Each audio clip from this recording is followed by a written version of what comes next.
Children, now we are proceeding to the next chapter, chapter 5, that is enterprise.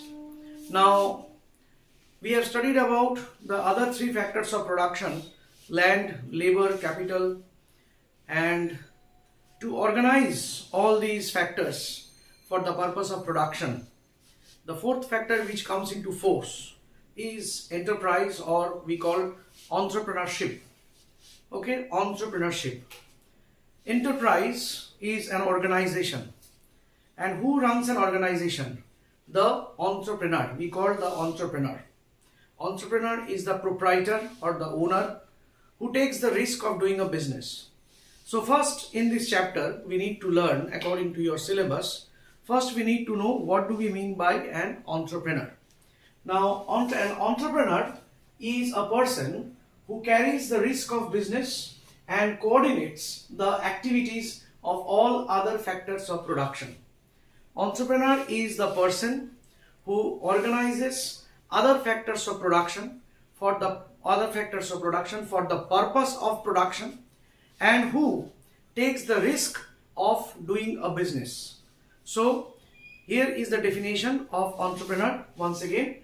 An entrepreneur is a person who carries the risk of business, who takes the risk of business, starting a business or doing a business, and coordinates the activities of all other factors of production. Means coordinates the activities of land, which land to be taken for production, what should be the rent, and coordinating all these things, how much labor to be employed, what should be the wage rate, and all these activities. And capital also, how much raw material, what type of raw material, from where it will come, what will be the price, what price to be brought, how much to be employed.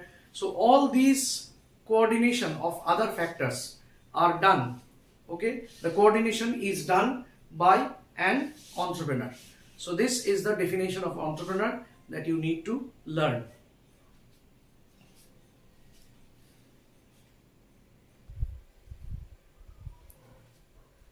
Next, what we need to learn is the another concept, that is the difference between entrepreneurship and other factors of production. Difference between the entrepreneurship and other factors of production.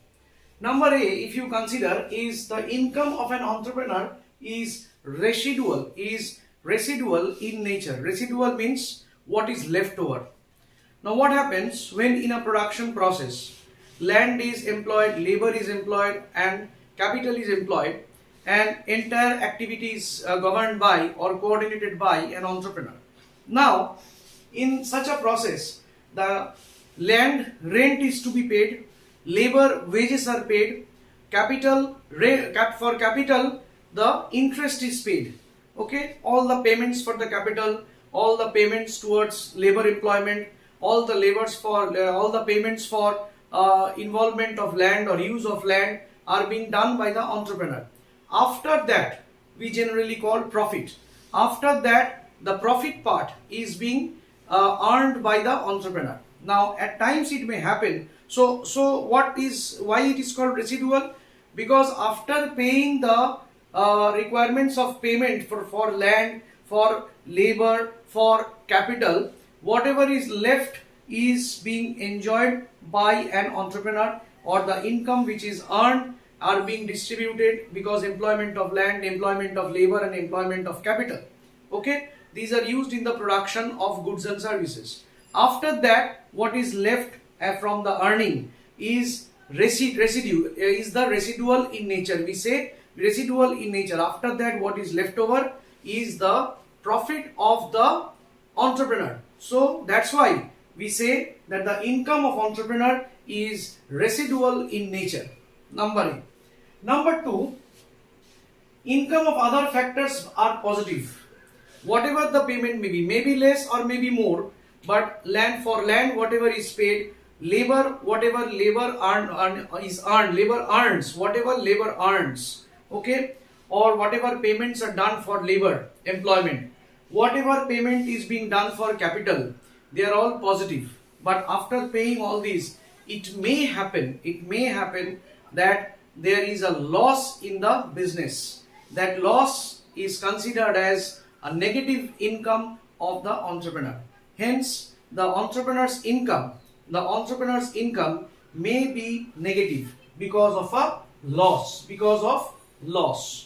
And finally, these uncertainties, whether the business will run nicely or not, after the production process is completed, after use of land, after payment for the labor, after use of capital and all the payments being done, whether the business will run profitably or not, that is uncertain. There is a risk in the business that we all know. This risk is borne by the entrepreneur himself.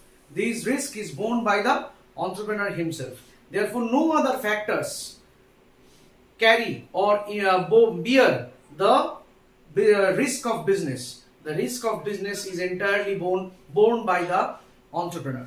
So these are the basic difference between entrepreneur and other factors of production. Please take a note of it, learn it, read the book, read the text. Things will get clear, and also follow the explanations as given here.